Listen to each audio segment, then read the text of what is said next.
What if I told you that the key to learning faster, remembering more, and even thinking better isn't some secret hack, but something you already have?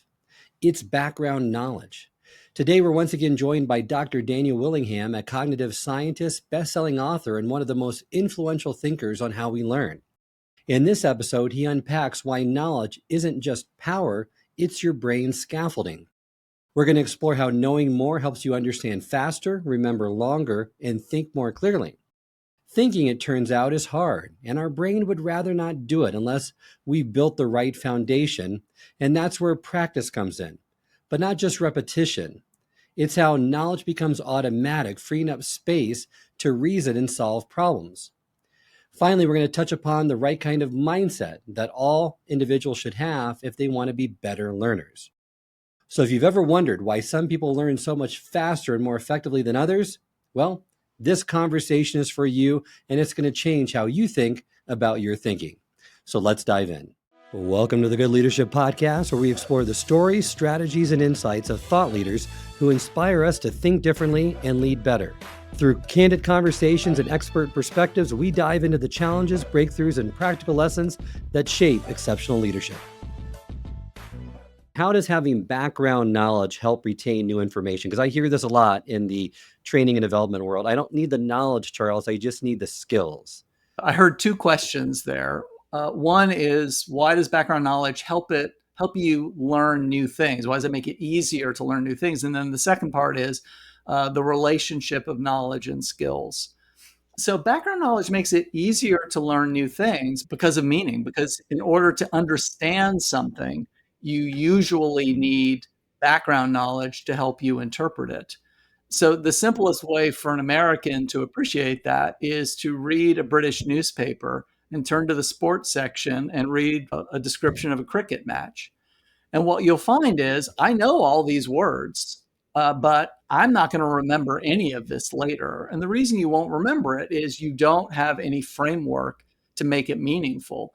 Whereas, again, if you're an American, you read about American baseball game. If you know, as I know, only a little bit about baseball, I know the rules and I know the basic way that innings are set up and so on. So I can read a description of a game and it's meaningful to me. I can even, see it in my mind, and I understand the significance of, like, this happened. Oh, now there's a man on second, so that person's in a position to score, right? I can make all these inferences based on prior knowledge of the game. So that's why it's easier to learn stuff, is that the prior knowledge helps you understand, and it's understanding that helps memory. Now, the knowledge versus skill, it is a very common idea that we have these mental skills, and especially, it started with Google, of course, and now it's just accelerated with large language models. The idea that it just seems like knowledge is always at our fingertips. And so it feels like you can always look stuff up, but the skill needs to be in your head, right? And so whether it's like skill in, scientific skill in designing an experiment, or reading comprehension skill, or whatever it is, the truth is, all of these mental skills are really intertwined with knowledge. So one example I give is, I teach scientific reasoning, and I teach, my students, here's how you set up a scientific experiment. And I talk about it in ways where it's very abstract. Like, you have these principles that seem to be independent of any particular content, like good experiment always needs a control group. Anomalous results are very important. When something surprising happens, that's really important to theory, and so on. So you have these general principles. You can memorize the principles, and my students can, tell me back the principles on a test. But in order to apply them, you need background knowledge. So, like, the simplest example is when you say surprising results in an experiment are especially important. Well, you don't know whether or not a result is surprising unless you had a prediction. And the prediction is coming from your prior knowledge of, like, enough about memory now that, if I showed you an experiment, you would be able to judge, like, yeah, I kind of thought that's what would happen in that experiment. Or conversely, like, oh, that's really surprising. Many of your listeners, I'm guessing, don't know that much about memory, and they wouldn't be able to spot an anomalous experimental result. So this is just one reason from one domain, science, of why it's not really useful to think of skills as being completely separate from knowledge. And I like what you said about knowledge, really. It helps you take in new information, helps you understand words, syntax, semantic breaks that require you to make inferences based on background knowledge. Because really, your ability to read a text and understand it is highly correlated with your background knowledge. And perhaps even more surprising, it helps you think about info. So if you have greater background knowledge, you can chunk info into larger chunks to reduce that workload on working memory. Because you mentioned that thought is really bringing in background knowledge, from long-term memory and the environment into working memory so you can consciously process it in a deeper way, hopefully. That's right. Yes, and it's maybe worth elaborating on what you meant by chunking there. So chunking means taking bits of information and sort of unifying them so that they feel like one thing to you.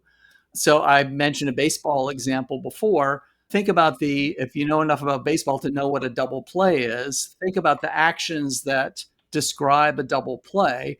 The batter hits the ball, and then suppose it goes to the shortstop. The shortstop throws it to the second baseman. He steps on the base before the runner from first has time to make it to second. The second baseman then throws it to first base, and the batter fails to beat the throw, and so the batter is out. So I just said about 6 or 7 different things. Someone who knows a lot about baseball would recognize that's a 6-4-3 double play. They would think of all of those actions as bundled together. Now, as you said, that's a huge savings in working memory being sort of the arena where thinking happens. Think about a coach who's coaching baseball. Instead of thinking about 6 or 8 different actions, that coach sees one action, that they've got just one thing to keep in mind. And now the rest of their working memory can be contemplating strategy or whatever it is. So yeah, it's background knowledge, in this case, knowledge of baseball in long-term memory that allows you to recognize this pattern. And then that ends up saving working memory space, which helps you think. And it's also been talked about too with IQ. And I know that you kind of break down two parts of IQ. People always want to know how to increase their IQ. As far as I know, the brain games, they don't work. They help you get better at a task, but not in overall mental abilities. And there's no supplements that you can take like what you see on certain movies like Limitless, the NZT that's going to enhance your mental capacities. But really, there's two parts, right? And the one part of IQ really is talking about the depth and the breadth of knowledge, which as you gain more of it, you will increase your intellect. The other piece is the processing speed, and that really talks to working memory.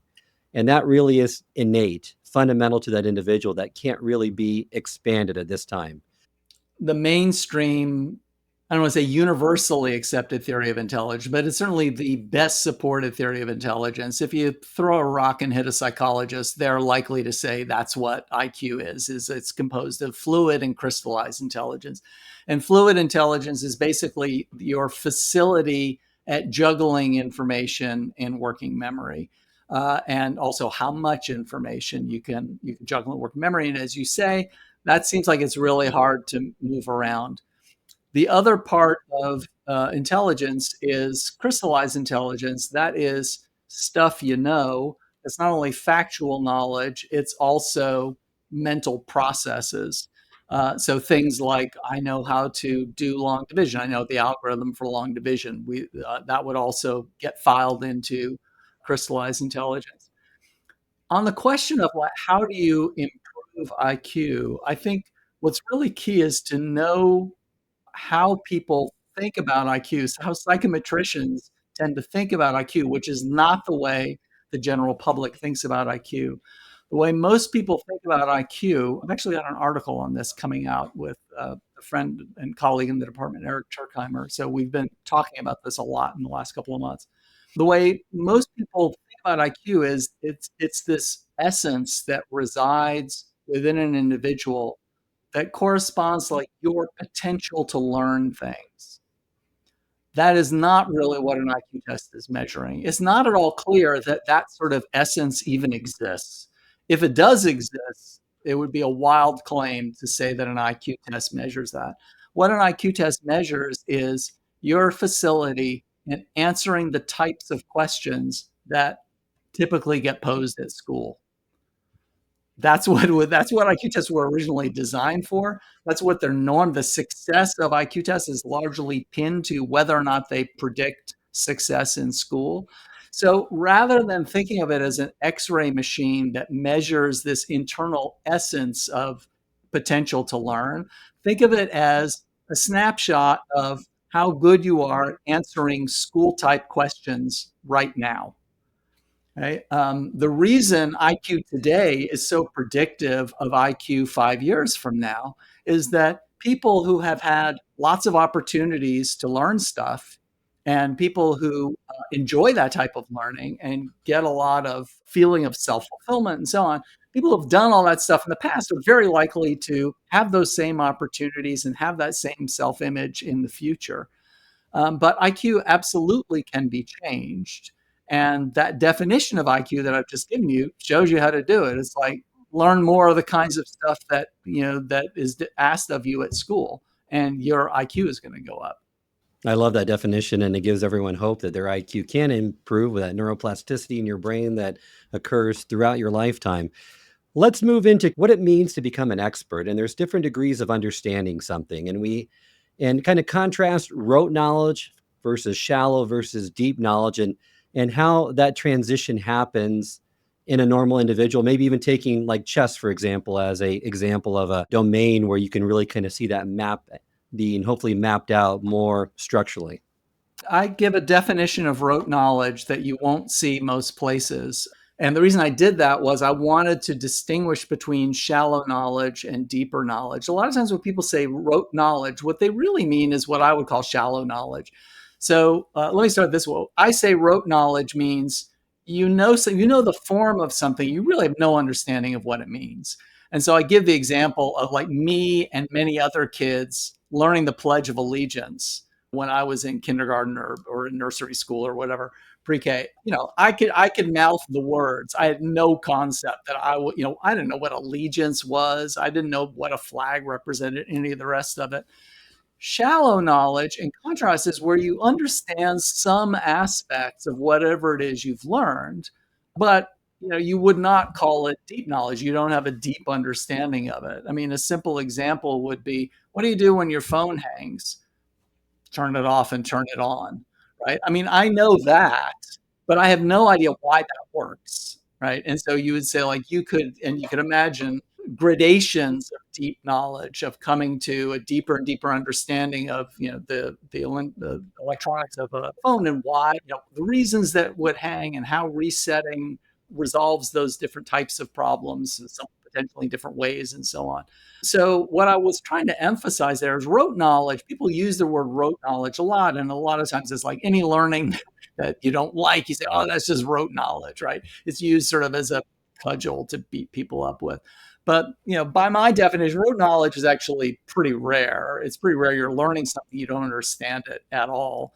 But what I was trying to emphasize is shallow knowledge is normal. Shallow knowledge is what happens first, right? When you're first learning something, of course your knowledge is shallow. And similarly, of course you would like your knowledge to be deep, but that knowledge is hard won. And so we do have to be selective about what we're going to spend our time on and come to that deep knowledge. And the other thing I like to emphasize is there are times that shallow knowledge is just fine, right? So one great example is reading a newspaper. You need background knowledge to successfully read a newspaper. So, for example, the Washington Post may make a reference to Picasso, and they may not tell me Picasso was a really famous painter. And so if I don't already know that, I don't fully understand the article, because they just drop this reference to Picasso like I know who Picasso is, and I don't, right? But that shallow knowledge is all I need. If, on the other hand, I'm reading a book about art history, it could be that the expectation is I know much more about Picasso, and now my shallow knowledge doesn't serve me as well, right? So different sort of depths of knowledge are required for different types of tasks. So we shouldn't denigrate shallow knowledge. But really, and there's no way to skip beyond that, because the brain prefers when it's first learned something, it in concrete terms and it focuses on the surface structure. It doesn't Yeah. identify the deep structure. The deep structure, the flexible knowledge only comes with lots of practice, examples, analyzing these examples to see what are the underlying principles and getting a lot more knowledge on that. And you give a great insight into, based on one of your papers, about physics students. Those that are just starting physics, when they see problems, they're identifying, they're lumping them together, categorizing them by surface structures, like they're all inclined planes. When you get to the PhDs in physics, they're the underlying physics principles and is how they're categorizing them. Yeah, that's exactly right. And that was not, I would love if that were my study. It's not. It's brilliant work by educational psychologist named Mickey Chi. Since that time it's been extended to other domains, and and I think actually she actually is the one who did this study. They did it in young children who had expertise in dinosaurs, and showed that 6-year-olds who know a lot about dinosaurs do the same sort of sophisticated categorization and thinking about dinosaurs that PhD level physicists do when they're thinking about physics problems. They're sorting dinosaurs not based on like, oh, this one's big, this one's small, but like this one's a meat eater. And they know that meat eaters tend to have big claws and big teeth and so on. So they have all this very well organized knowledge. So that's a key way of summarizing this is it's not just that experts know more, they do, but in addition, their knowledge is organized differently. And that really is domain specific because everyone wants these metacognition strategies that are equally efficient and be able to use in a myriad of different domains. That really doesn't exist because you see grandmasters at chess, when it's a board that's set up where it makes sense to them, they're very efficient and effective in that understanding. When you set up a board in a random way, they're no better than an amateur in terms of identifying kind of strategies that'd be proven more effective. So that knowledge transfer doesn't happen very well. Speak to us why it's so hard to have knowledge transfer to other domains. And is there a strategy or an approach that would improve that? You gave a great example of the lack of transfer. If show a mid game board to a grandmaster for 5 seconds or something, take it away. They can replace all the pieces. They've just memorized the board. But if you give them a working memory test that involves digits, they look like you or me. They're no better than anyone else. And so the expertise in that case really does rely on the long-term memory structures. They're able to do chunking, which we were talking about before. And yeah, I mean the transfer, the other time that lack of transfer is so striking is when it looks like it's really in the same domain. And all of us remember this from math class. You learn a math principle, you're learning about permutations or something. And then the teacher works through an example and it's about people in the marching band and how many different trombone players there can be or some darn thing. And you get it, and you feel pretty good. And then, you've got the formula in front of you and a couple of examples and you work through those and you're feeling pretty good. And then here comes the test. And the test has some problem that's about rental cars, and you just don't recognize this is the band and trombone problem again, except now it's rental cars instead of, right? And so that type of failure of transfer is very frustrating. And the secret, the reason it's happening is actually a principle that you mentioned before. What the mind goes to first is the surface structure. When we read a problem that looks like it's about rental cars, what comes to mind is stuff that we know about cars, stuff that we know about renting things, and so on. The deeper structure is very hard to spot because it really, it could be anything, right? I could write a problem that where solving it depends on Newton's third law of motion, but I dress it up as a problem about rental cars, or it could be about the logical form modus tollens and so on. So transfer, the secret is not really a secret of how to get better transfer, of how to see deep structure problems. You need lots of experience of different problems that look like they're different, have different surface structures, but have the same deep structure. You're right. There's really no shortcut. And that's a great point that you made. I hear this a lot too. A lot of adult learning and training and development wants to teach critical thinking. Can critical thinking be taught? Can be taught in the specific sense. So if you want to teach people to think critically about car rentals, for example, how to get a good bargain, you can teach that, right? And this isn't shocking. There's ample experimental evidence of this. I mean, one of my favorite papers that I have my students read is in the Dutch Navy, where they're teaching semi-experienced people how to be better at conducting attacks and defending against attacks. And they give them lots of realistic simulations, and people get better at it. Their critical thinking is improved. They make better decisions, and so on. But the question is, like, when people say, "Can I get better at critical thinking?" They're usually talking these very abstract terms. Can I get better at analyzing problems? Can I get better at making decisions, not analyzing particular types of problems or making particular? And there, the answer seems to be really no. If there's a way of doing that, no one has figured out how to make you just across the board a better thinker. I mean, and again, what we come back to is the importance of knowledge. Not even to mention it varies, and when you transfer to a different field, like the principles of decision making are likely to differ. But the example I give is scientific thinking. Like, can you get someone to think like a scientist? And here I've been doing scientific experiments for close to 40 years now. I've been teaching undergraduates and graduate students how to do scientific experiments. And without false modesty, I'm pretty good at it. As long as the experiments have to do with experimental psychology. If I go next door to the chemistry building and start looking at experiments there, I don't know what the hell is going on. I can't apply. I can talk about the principles, of like what constitute a good experiment, but I don't know. I can't apply them because I don't know enough chemistry. You're right. It's really, you need to apply it in context. It's domain dependent in many cases. There's no general high level critical thinking skills that cover all domains. Love to move into practice because people have different views on practice. Anders Ericsson's book on peak deliberate practice has gotten a lot of attention in the adult learning community. But first, let's talk about, why is practice so essential? I mean, and you kind of list three different things, right? Acquiring facts and knowledge is, it's essential because overlearning is necessary. And with learning skills, you need to learn it to the point of automaticity, so you no longer consume valuable working space and working memory.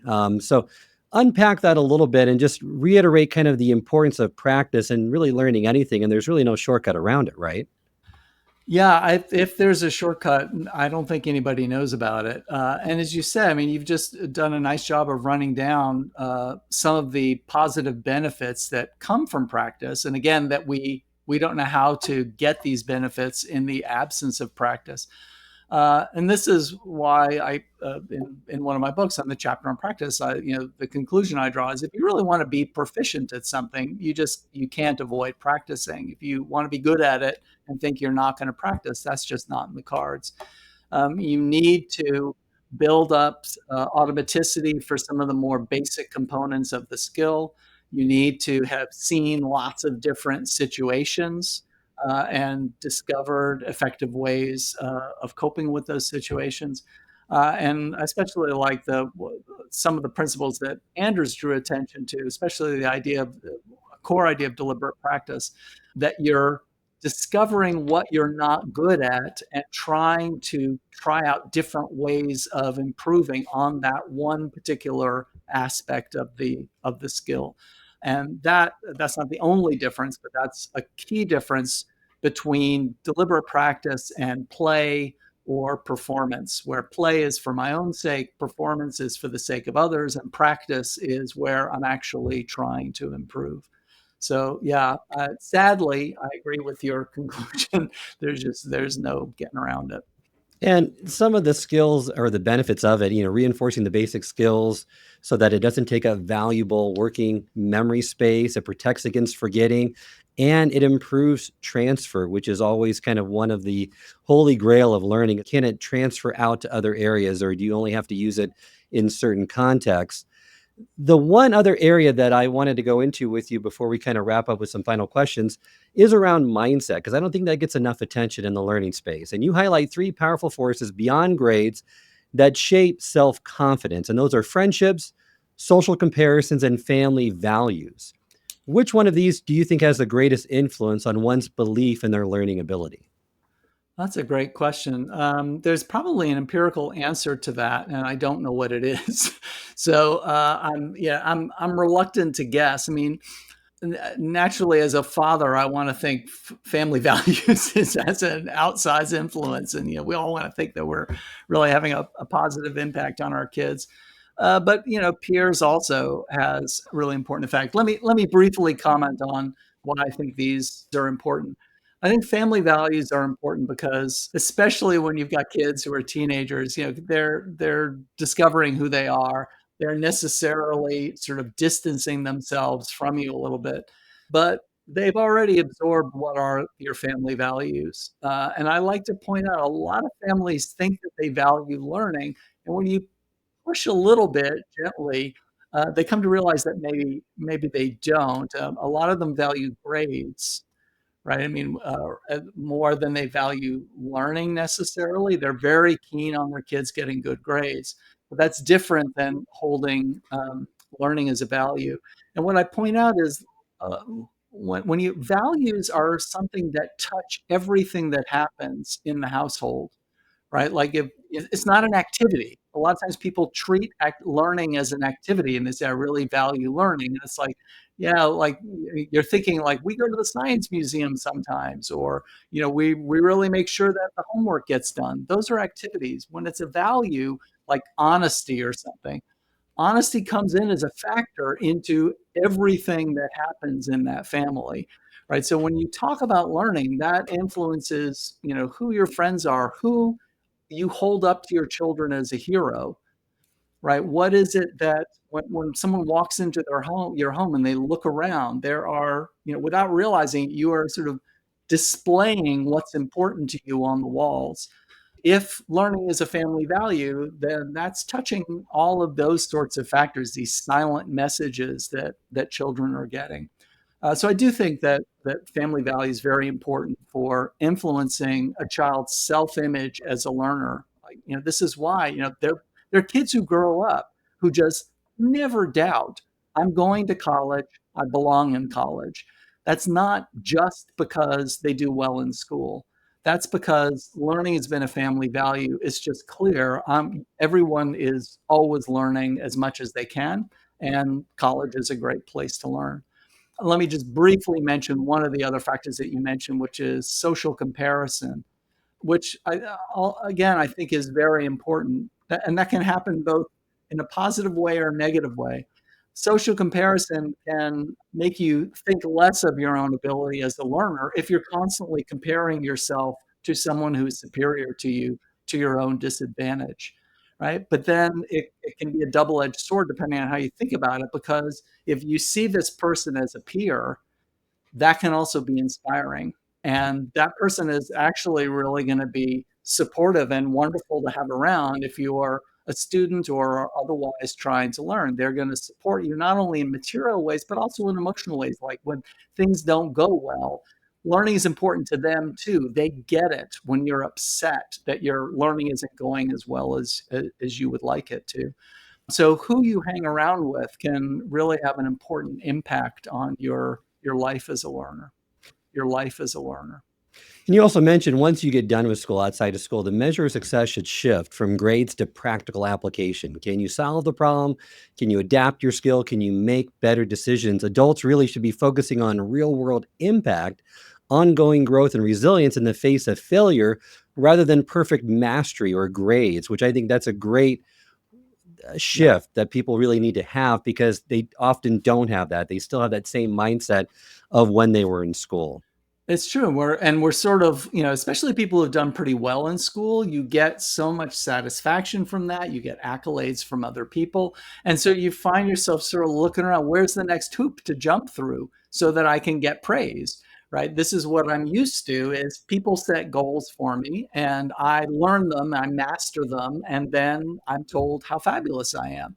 And you need to, get used to the idea of being much more independent. And also, depending on the learning task, sometimes mastery isn't the way to go. Sometimes good enough is exactly what you should be doing, and then moving on to the next task. And so that's judgment that a lot of us as students are not used to having to make. Thank you. I'd like to end with two questions about the future. First one, artificial intelligence. How can that really help individuals identify their most effective learning strategies and help them learn more effectively? I think we're still feeling our way in that. And I mean, I'll tell you, as a college instructor, I, like most of my colleagues, are pretty obsessed with the difficulties that this is posing, because we give different tasks, not just for the purpose of assessment to, assign a grade, but also because of the learning experience in executing that task.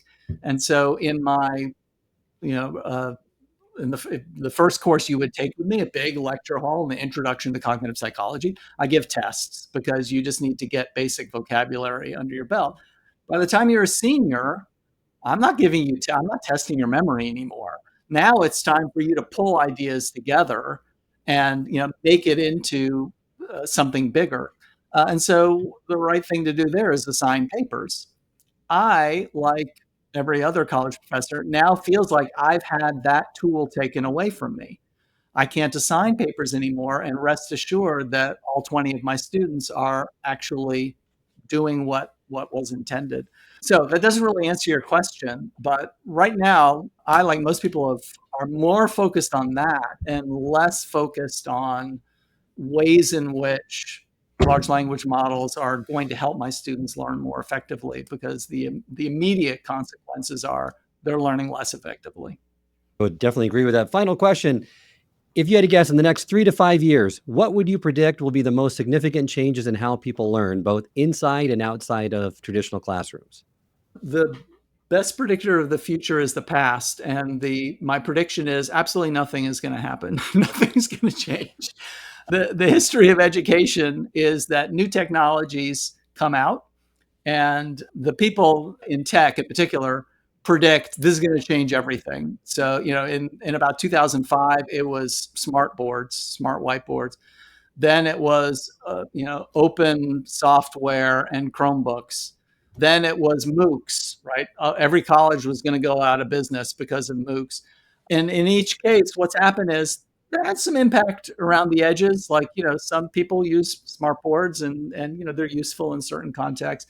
There are still some people taking online courses for free and so on. But mostly things stay the same. So that I'm not much on crystal balls for that reason. But if cornered, that would be my prediction. Wonderful. Well, thank you so much, Dr. Daniel Willingham, for joining me today. Remind our listeners how they can get in contact with you and learn more about your work. DanielWillingham.com has all the information you'll need. It actually does have anything to which I own the copyright. Any articles I've written that I've got the copyright to, you can download free there. I hope this episode has provided you with valuable insights. If it has, I ask you to share it with someone who would also benefit from it. If you've been enjoying and gaining knowledge from this podcast, then subscribe to our YouTube channel, where you can find all the previous episodes of the podcast and additional learning resources. You can also subscribe to the podcast on Apple or Spotify and leave up to a 5-star review.